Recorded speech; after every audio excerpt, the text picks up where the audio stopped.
Let's only talk one at a time. You finish your answer, and then we'll go to the question. Go ahead. Her symptoms were serious, and it's not uncommon for me to treat women with serious symptoms in the postpartum period. Okay. 2 days later, you prescribed 8-count 5 milligrams of diazepam. Is that right? 2 days from December 7th? Yeah, it was December 9th. December 9th. Yes. And 4 days later, you prescribed more diazepam. Is that correct? December 13th? Correct. That would have been 2 milligrams? Yes. And then jump ahead to December 19th, you prescribed 14-count 2 milligrams of diazepam. Is that correct? Correct. And then December 19th, you prescribed 300 milligrams of quetiapine, 30-count, right? Correct. And that was on December 19th.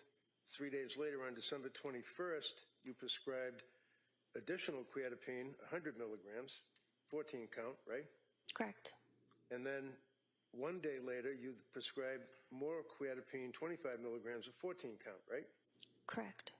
As far as your prescriptions continued on, if we can jump ahead, you continued to treat her, and on January 13th, you prescribed 2 milligrams of diazepam, 7-count, right? That would be on January 13th?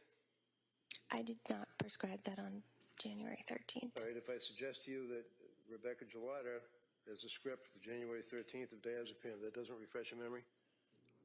Would it have been a script that I had sent previously that hadn't been filled at the original date? Well, I believe the records would indicate that. We'll make a note of it. January 13th, diazepam. How about January 16th? Do you recall prescribing diazepam to her, 2 milligrams, 3-count? No.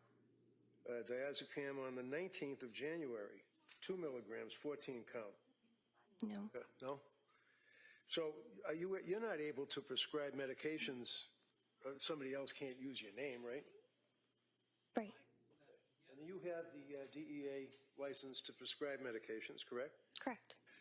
Now, one of the things that you went through was a lot of, obviously, it's a little confusing with the names of the various drugs, and the district attorney said to you blithely, she said, well, she's a nurse, so she knows what those drug names mean. Do you recall that question? I do. Yeah, and you just said yeah, right? Mm-hmm.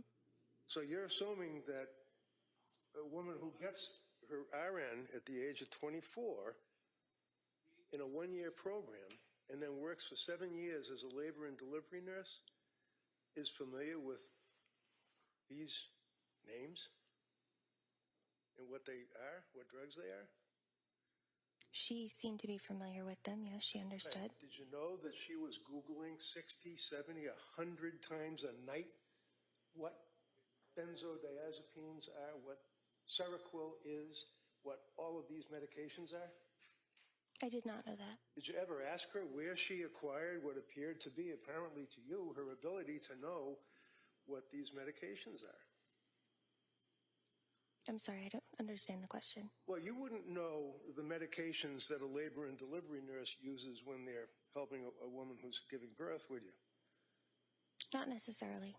Okay. In any event, one of the things that you left us with is the fact that you were very, I think the word was invested in Lindsay Clancy and were concerned about her treatment, right? Correct. You knew that she had gone to the Rhode Island program for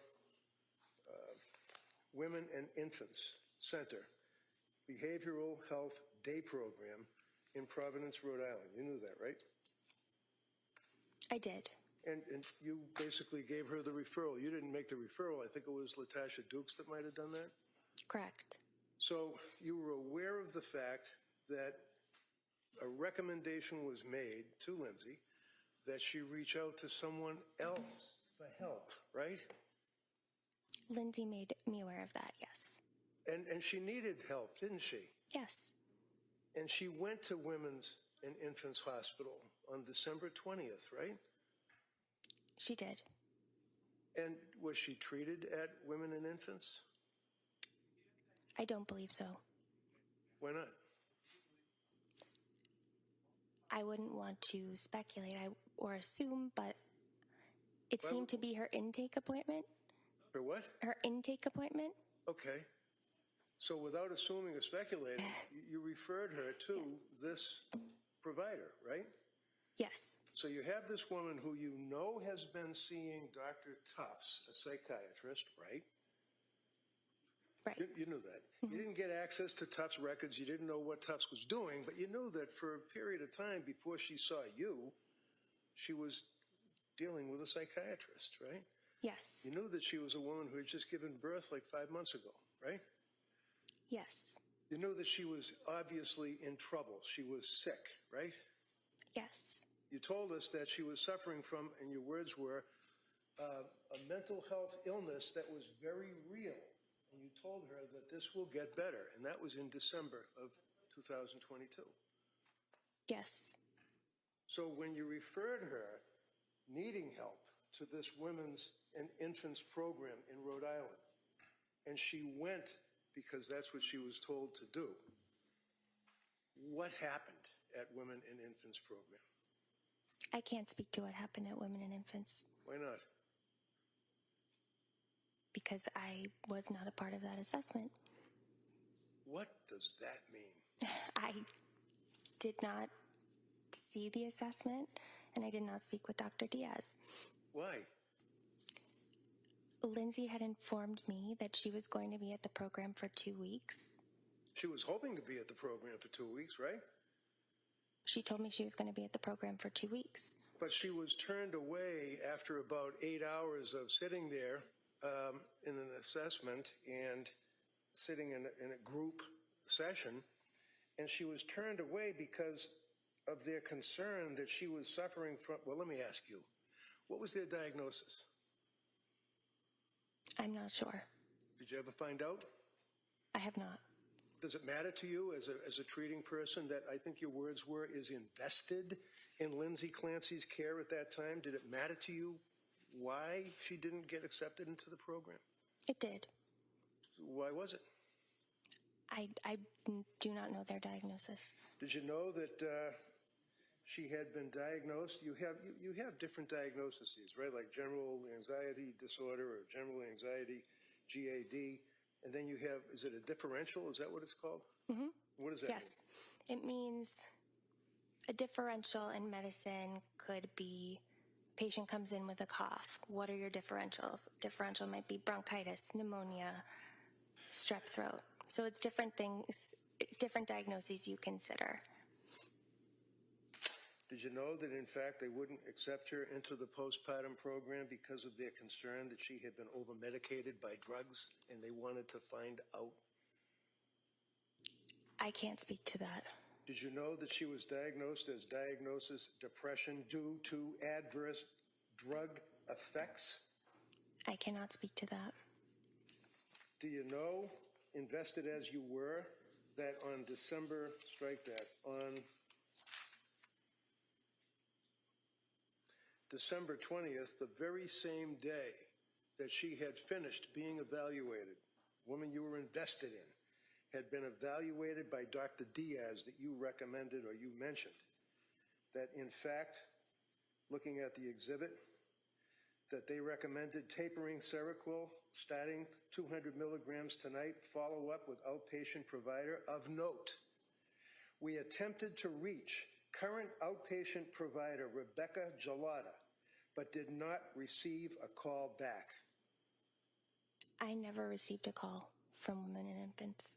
So this medical record from Women and Infants saying that they called Rebecca Gelada and never got a call back, your memory is that they never called you?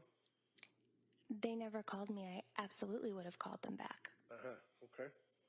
Well, regardless, you never talked to anybody from Women and Infants, did you? Whether they called you or whether you reached out to them being invested? I did not. I know our program re-referred her a few days later. I'm going to offer this now, Your Honor. I think just It's already in it. We've marked. Yeah, well, I'll we'll keep it as an exhibit for identification. You can double check, make sure the pages that have been referred here are contained within, is it exhibit 220? Yep. And if not, then we can admit the second. Okay, thank you. One of the things that is a takeaway from your treatment of Lindsay is that she was, I think your words were that she was scared and thought that starting these drugs, the drugs, it was scary, were her words, right? Yes. And at no time did it occur to you that Lindsay was doctor shopping or trying to get drugs. She was trying to basically get off drugs, right? Correct. One of the things that you had mentioned is that the Good Moms Have Scary Thoughts book is something that you guys would give out to women when they would come into your program. Yes. And hopefully it would be a good source for them to read things and maybe get some comfort from it, right? Yes. This is not, in your opinion, something that is indicative of like being a smoking gun. No.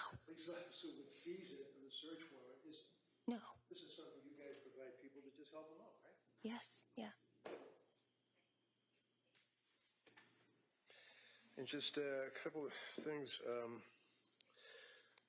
So on November 17th, she had an office visit with you. Is that correct? Not on November 17th. Okay. And you are South Shore Medical Center, right?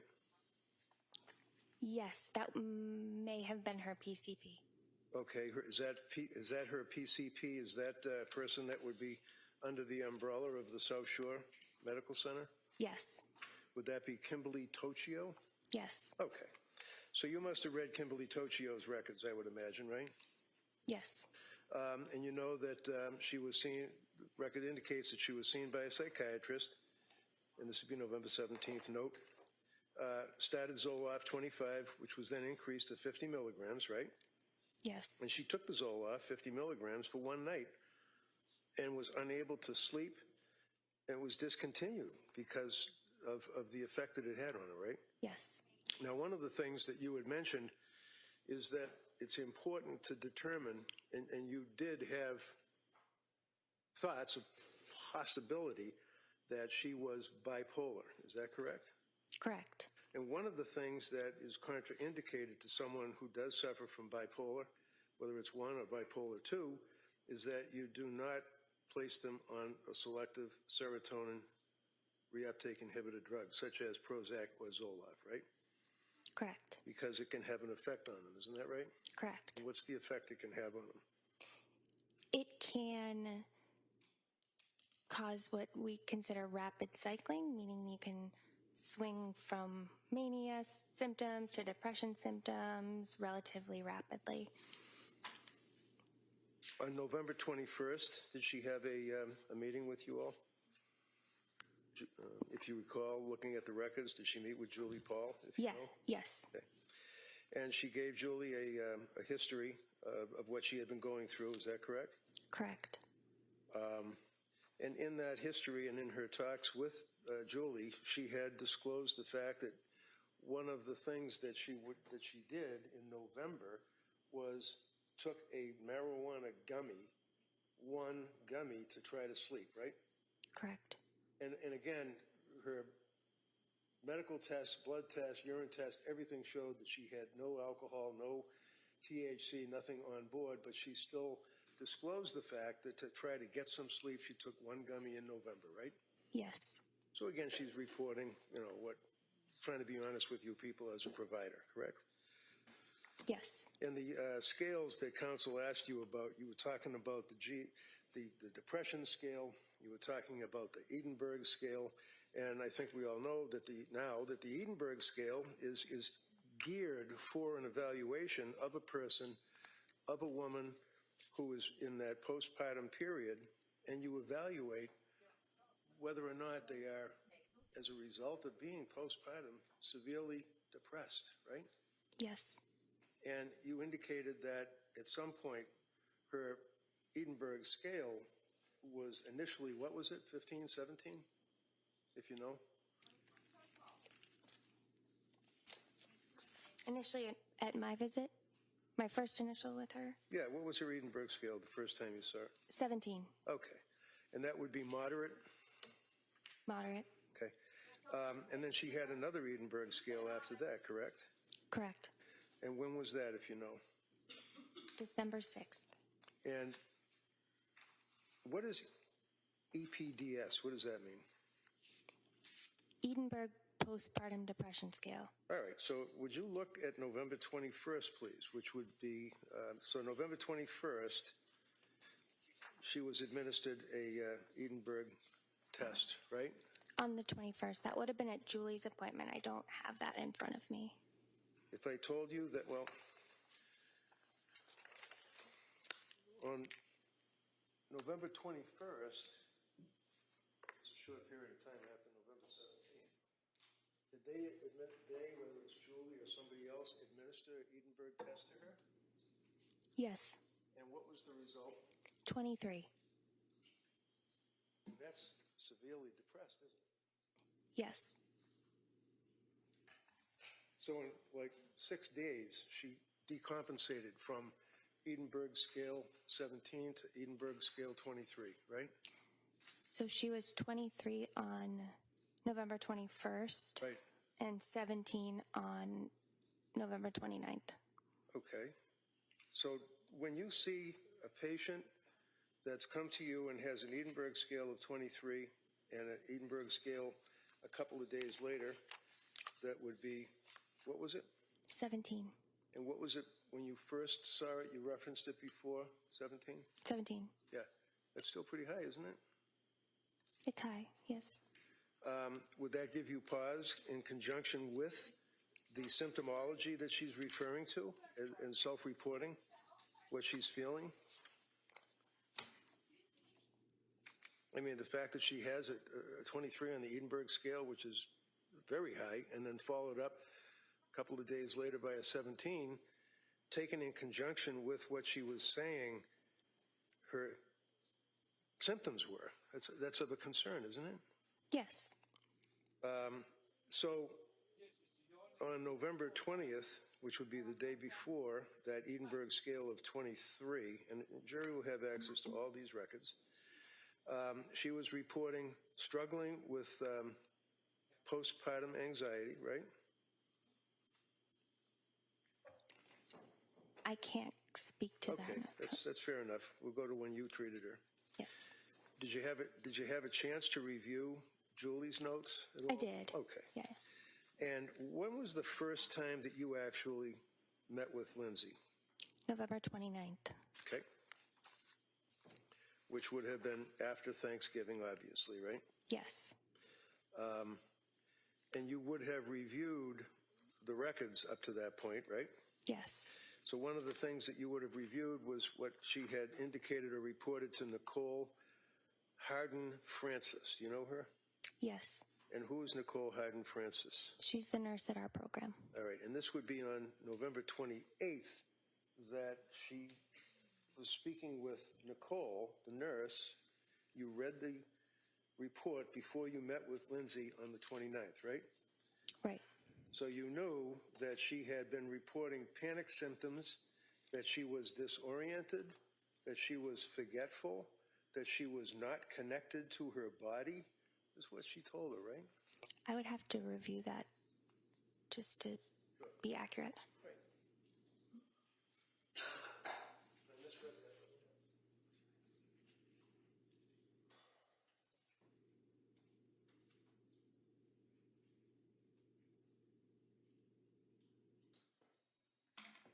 That's correct. Okay.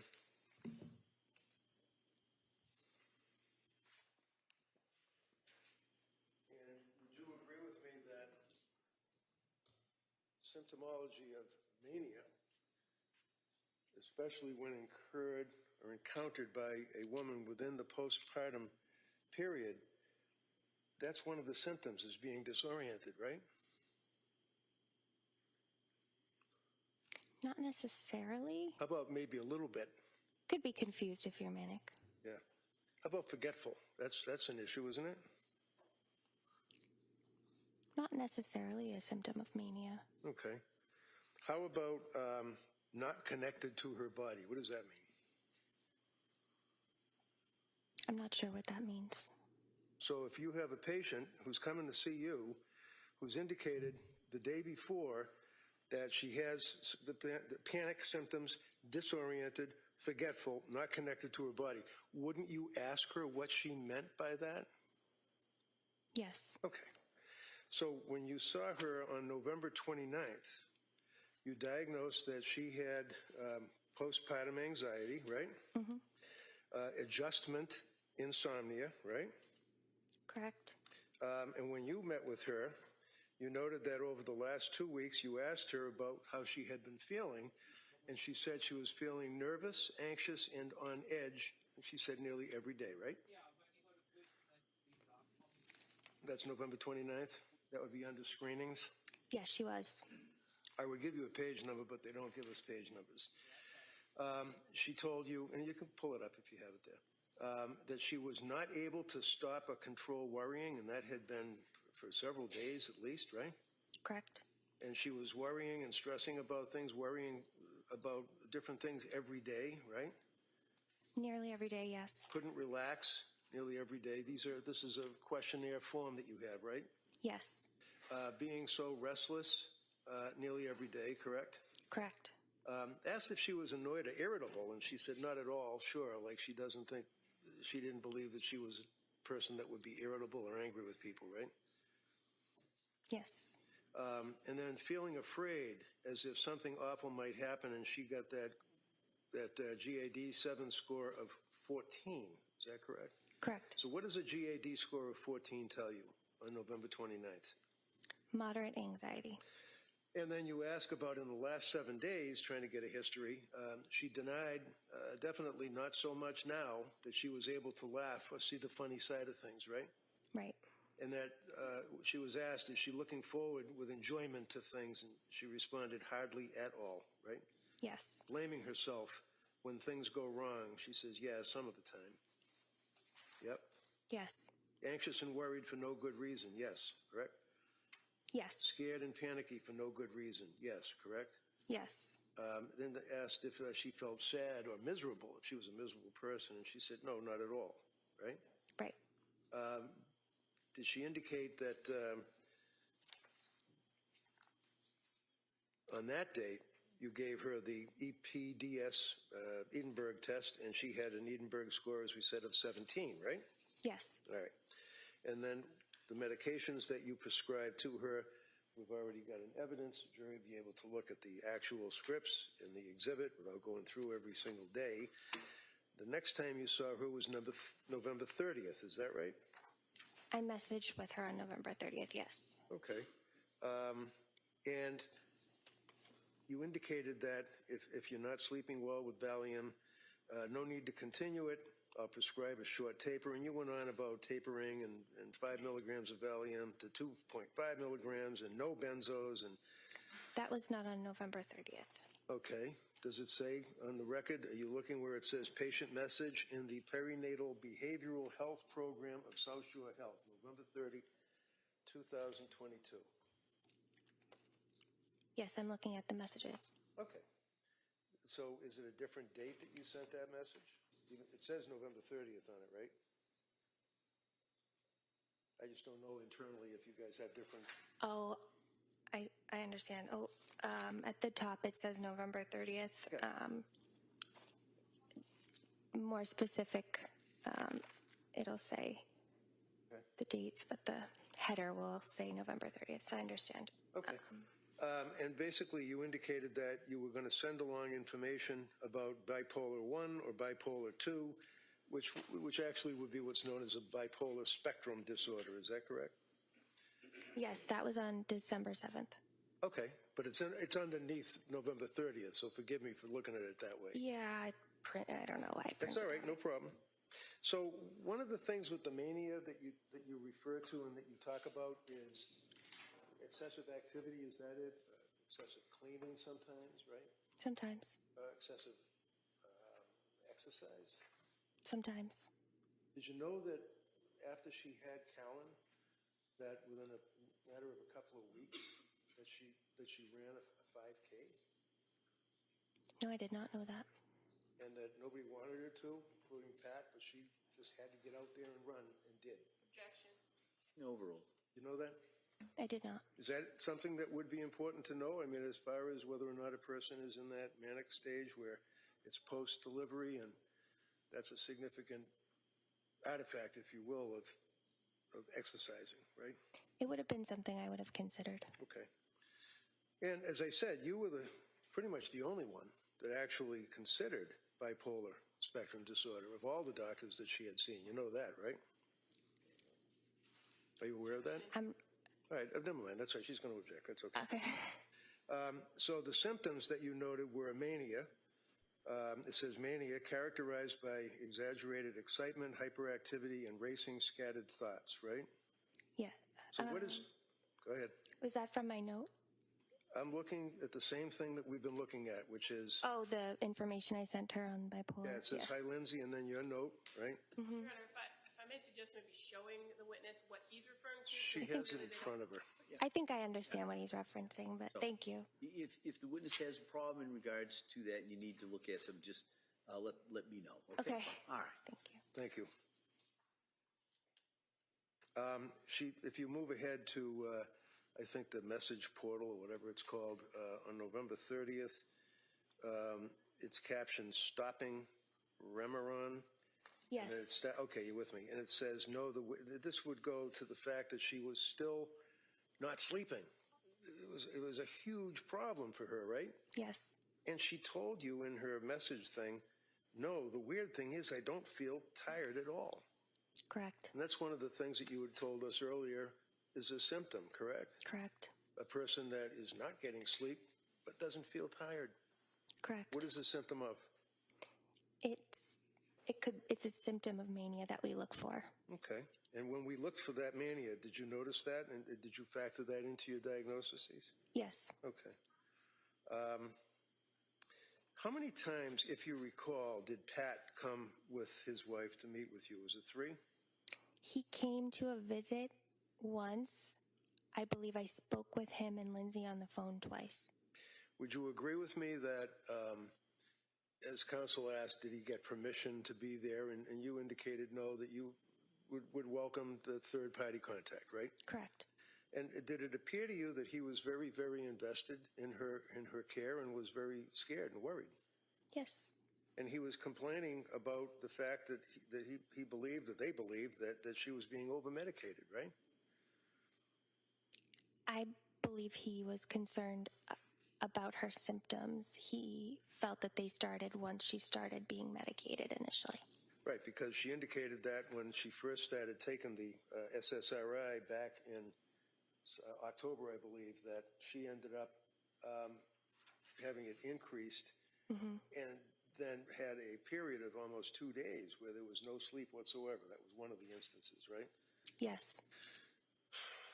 She also, counsel had asked you, and you did not recall her saying horrible, intrusive thoughts. So if you would just look at November 30th patient message. It says, hi, Rebecca.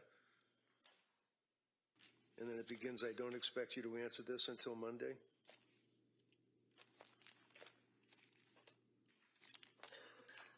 I see that. Okay.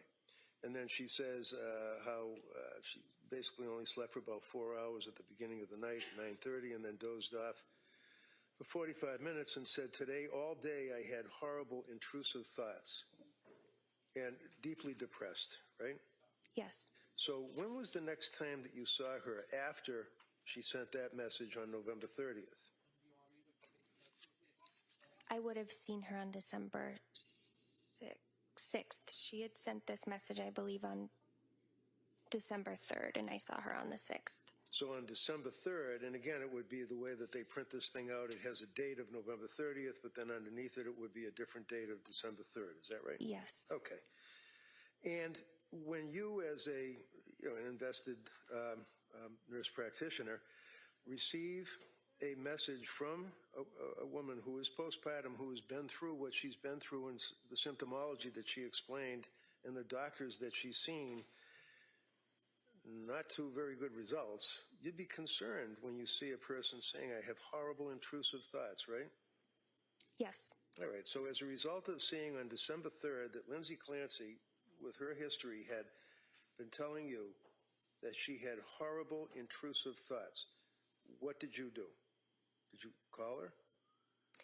She had told me that she took the Ativan and now the thoughts were gone and she had felt good. So, But I did speak to her about it. yeah, but she told you At her that next appointment. she told you that in her message. Right. That she had today, all day, I had horrible, intrusive thoughts. Deeply depressed. I finally took 0.5 of Ativan at 6 p.m. And the thoughts are gone, is what she told you, right? Yes. Did you ever bother to ask? I don't know. I mean, would you ask the patient what the horrible, intrusive thoughts were? I would have, yes. Did you? Yes. What did she say? She described them as thoughts of not wanting to be here. How about, did she ever describe to you that she was hearing voices? No. How many people have you treated for postpartum psychosis? 5. And of those 5 people, did they hear voices?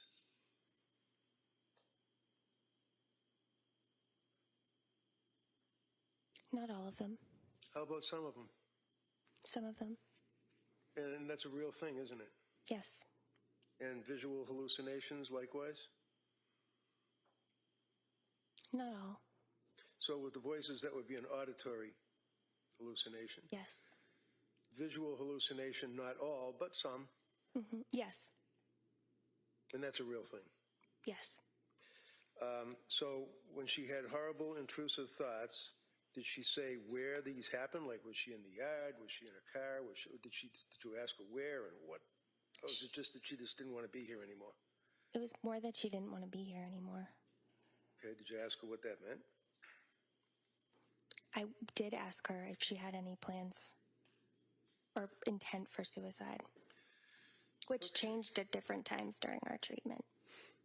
So on December 2nd, you have received you sent a note to Lindsay and said it, meaning what she was telling you in a prior communication. It sounds more like depression than side effects. That would be of drugs, right?